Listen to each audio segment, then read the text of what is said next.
On February 8, 1587, the morning was cold and quiet at Futhering Castle in central England.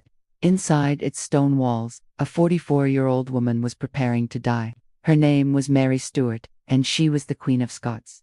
Mary's life had been defined by power from the very beginning. She was crowned queen while still an infant, raised in the opulent courts of France, and carried the blood of ancient royal dynasties in her veins. She was born to rule, but now she was a prisoner. For almost 19 years, her cousin, Queen Elizabeth I of England, had held her captive. It wasn't a life in chains or a dark dungeon. She was treated with the respect due to a queen, but she was never, ever free. Why was she seen as such a threat?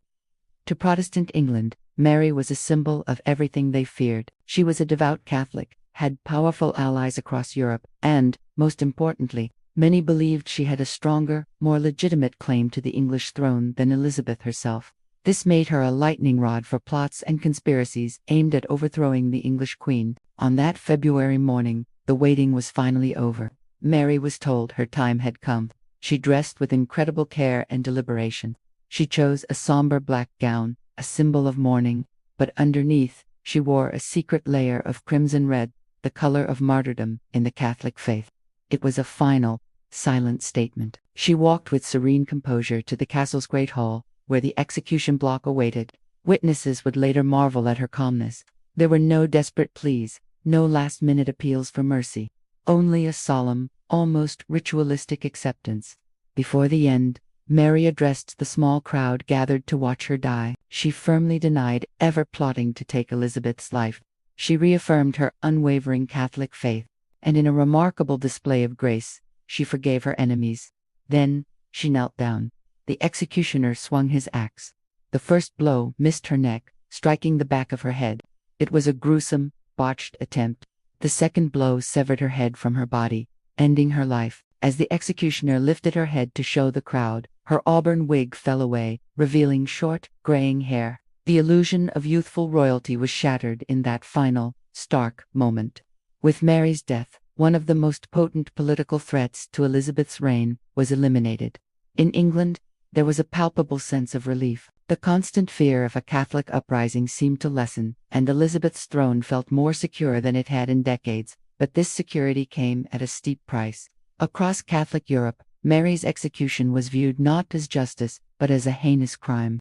The act of one anointed monarch executing another was seen as an unforgivable transgression. It sent shockwaves through the royal courts of the continent, and hardened the divisions between Catholic and Protestant nations. It also strengthened the resolve of King Philip II of Spain, who was already planning to launch his mighty Spanish Armada against England. Mary's death became one of his key justifications for war, but the execution also had a profound, long-term impact on the very idea of monarchy. By ordering Mary's death, Elizabeth had shattered the sacred aura that surrounded royalty. She had shown that a monarch's right to rule and, even to live, was not absolute.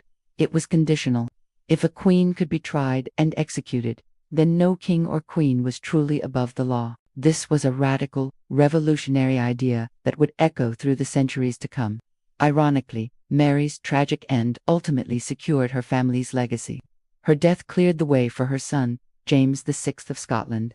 As a Protestant, he was a much more acceptable heir to the English throne. When Elizabeth died childless in 1603, it was James who succeeded her, uniting the crowns of England and Scotland and becoming King James I of England. The mother died a prisoner, but her son went on to rule 2 kingdoms.